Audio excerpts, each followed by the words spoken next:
Hello, everyone. Welcome to our live Inspired Insights Live for November. We are very excited to be here and give you some insights, give you some tips, and also give you what's coming up in the future for Healthcare Inspired. I have on the show today Kimberly Jolivet Williams. Hi, Kim. Hey, everybody. Happy Hump Day Wednesday.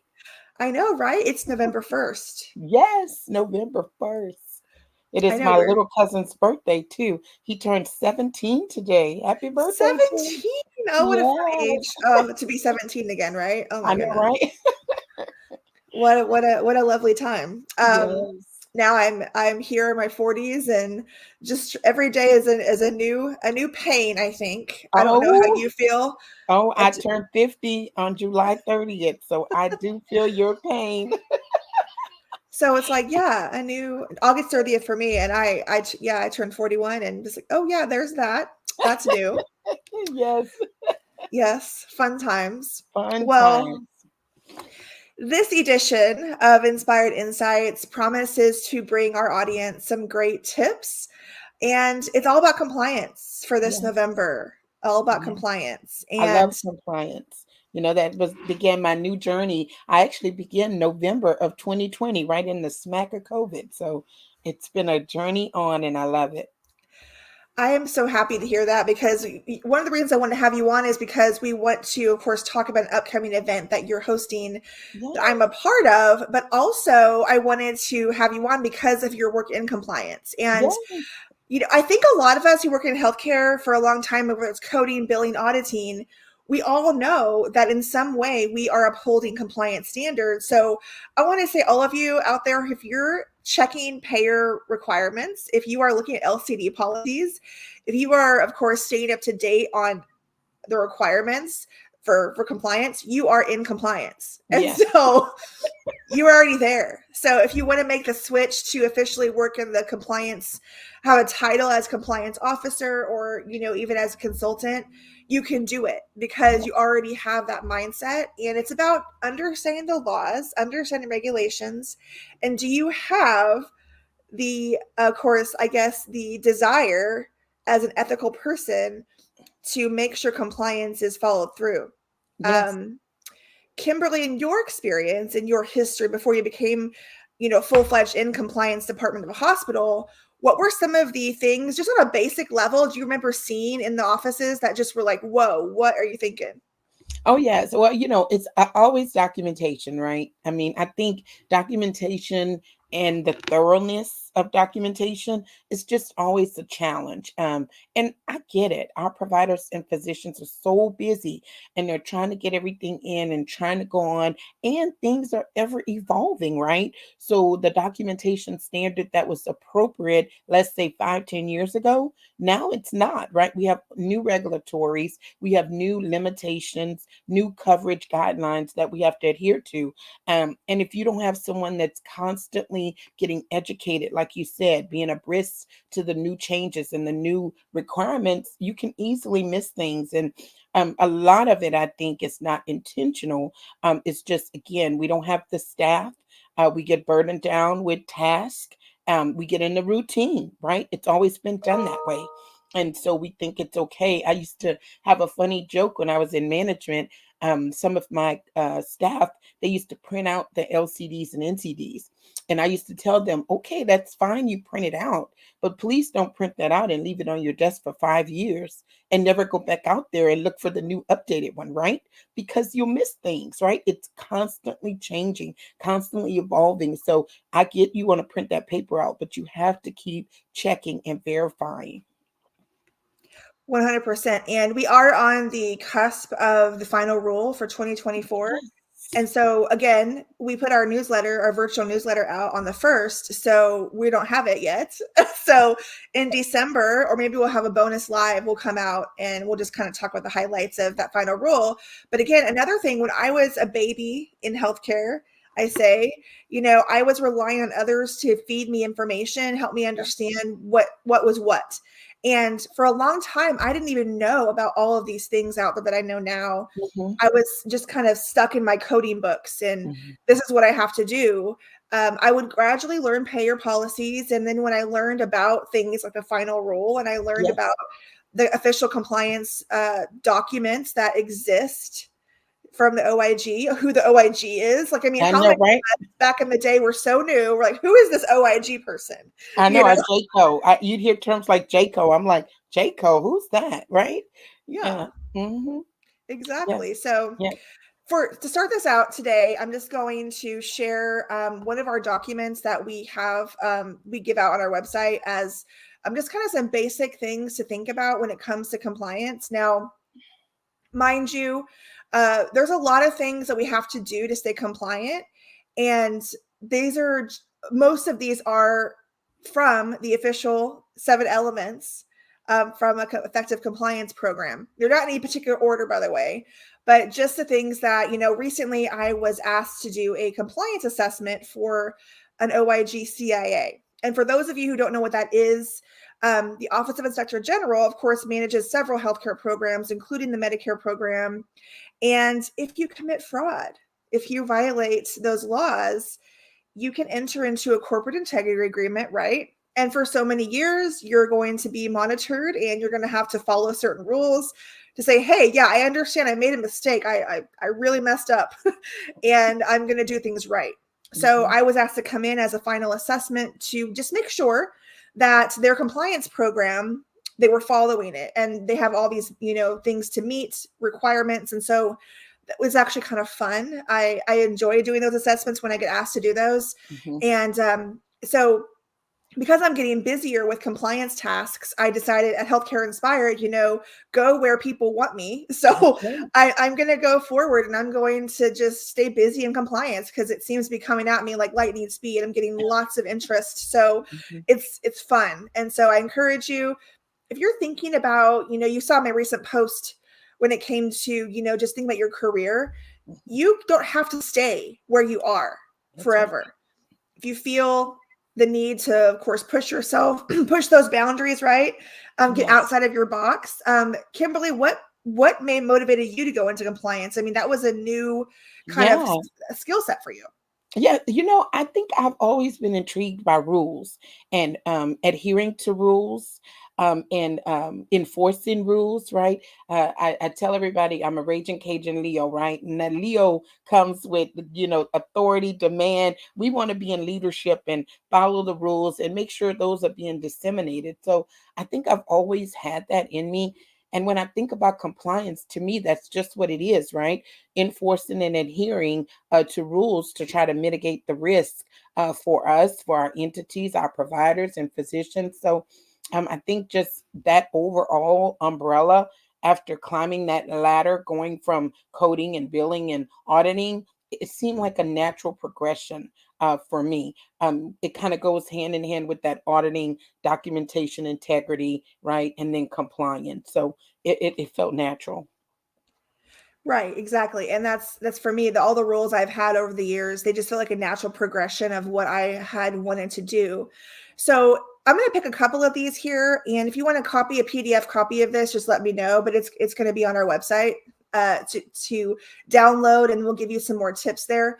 But one of the things, obviously, that we do is we look at how we monitor the activities of our organization.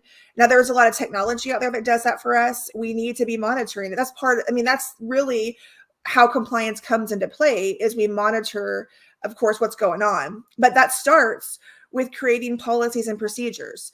So we have to do that first, create those policies as part of that. We have to have ongoing communication with our teams and make sure we have a way for them to communicate with us. We have to report and be transparent when things do go awry, things go wrong. We have to have the basic knowledge of HIPAA, privacy and security, PHI. We also have to know this ongoing threat of cybersecurity. It's a real thing. There are firms out there who are hired just to make sure that your cybersecurity measures are intact. We have to perform investigations. We're not trying to get anybody in trouble here. We're not trying to but we have to make sure that organization stays compliant. And so, yes, if we violate something, we have to report that, right? We have to report that violation and investigate really what happened. And the one thing I want to talk about, Kim, today is the vendor management. It's one of the ones I really want to talk about because it seems to be one of the big issues these days is let's talk about third-party billing companies, third-party vendors in general that come into a facility, have access to your data. What are some of the risks or things that we should do when we have a vendor come in? What's like number one that we should have?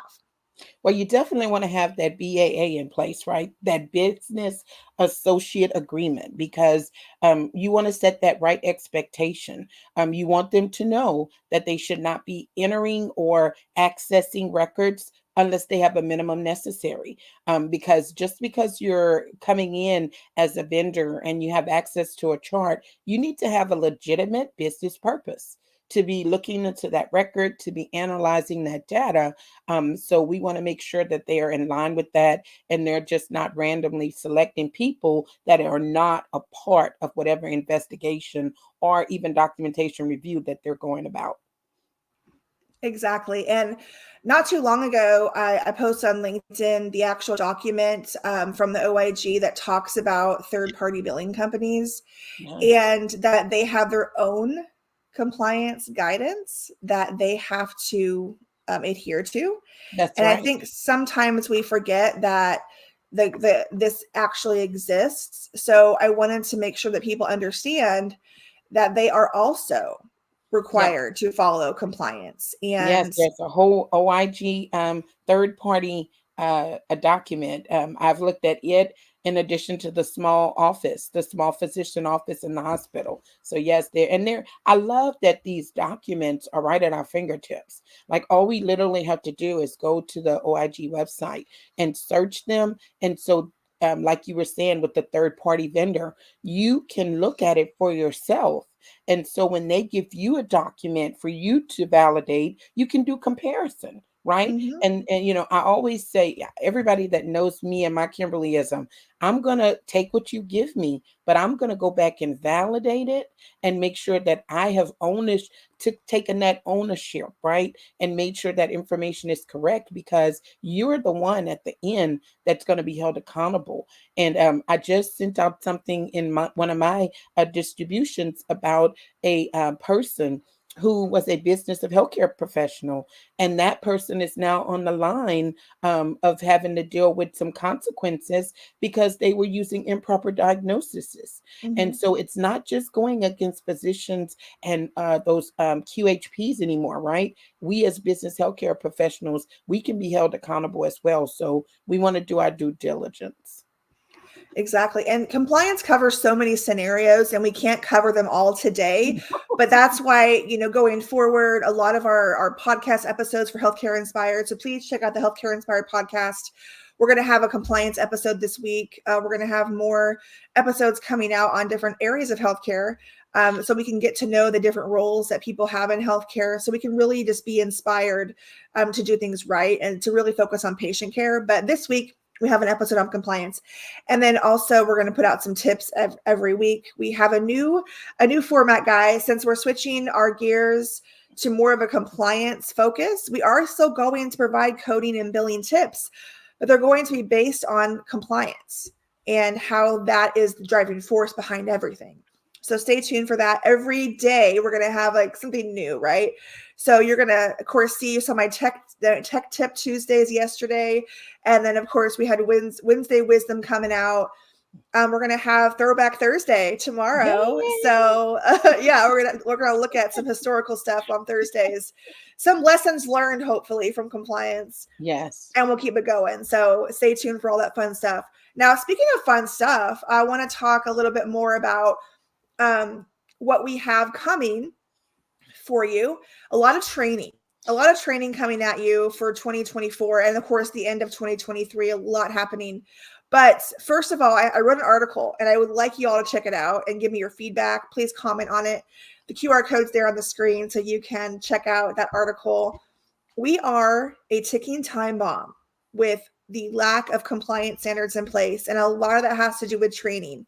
Training is one of the 7 elements Hmm. of an effective compliance program. Remember, it's not optional. It's not That's right. maybe if my budget allows for it. That's right.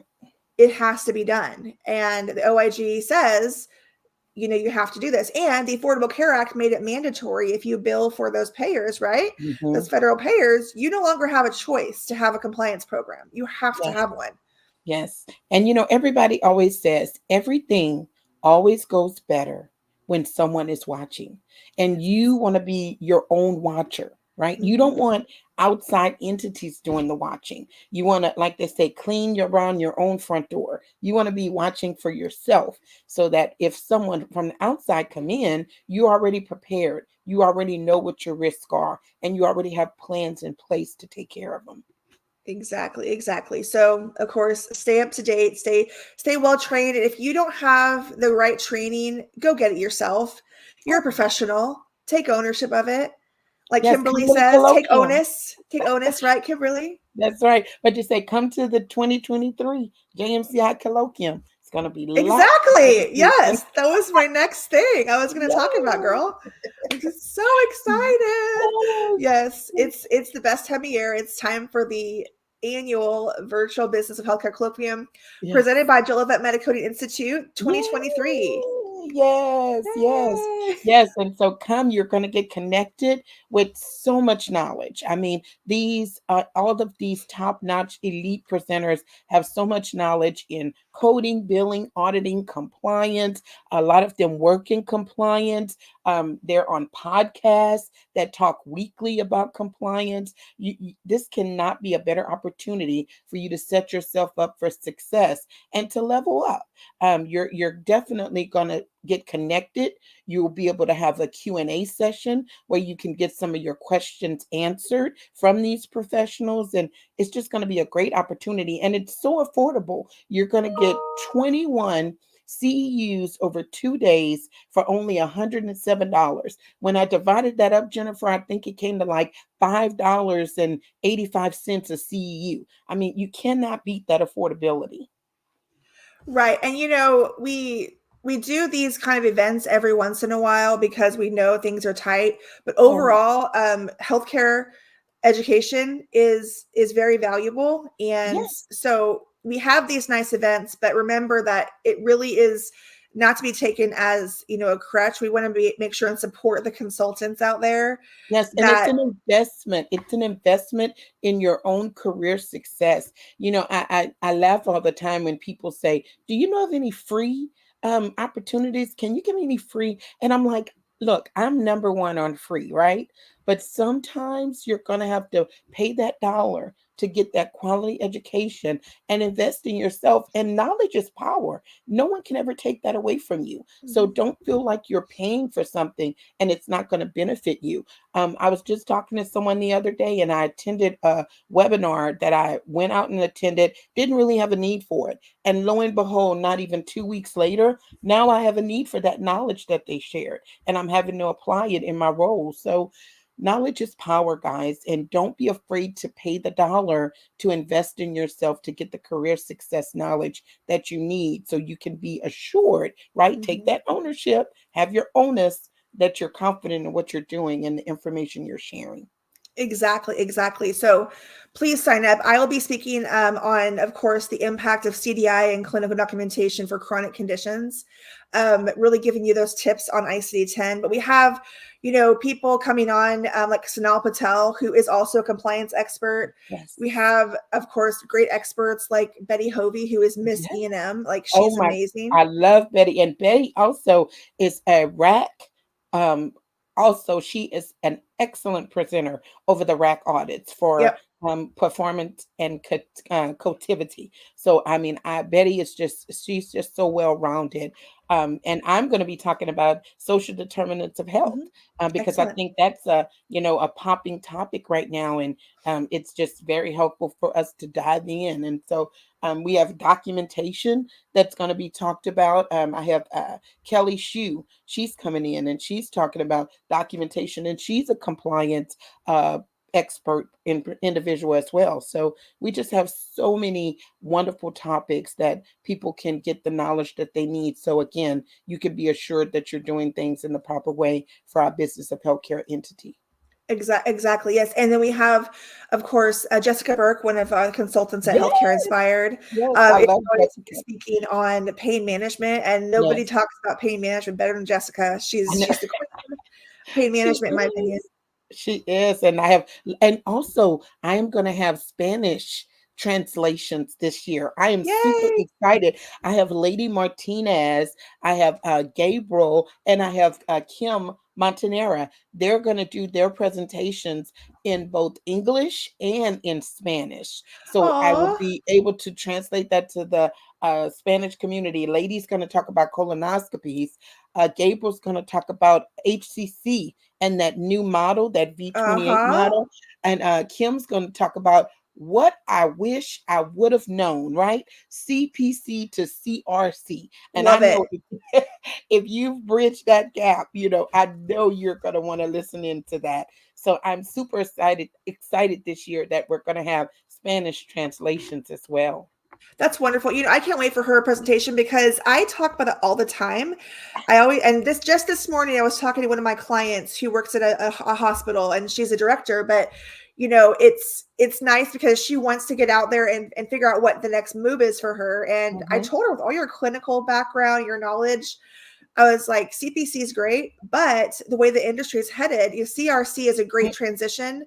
A lot of people that work in the hospital facility side already have a really great ICD-10 background, Mhm. and it just makes sense to focus on that as we move forward to more value-based care models, and making sure that the quality and the documentation, what is wrong with your patient, what are you going to do for them, Mhm. that is what you get paid for. Like, that just seems to me to be the most important thing. Yes, yes, and I did definitely want to mention, I do have Linda Renner. She Mhm. also is going to talk about making that shift into risk adjustment to that V28 model.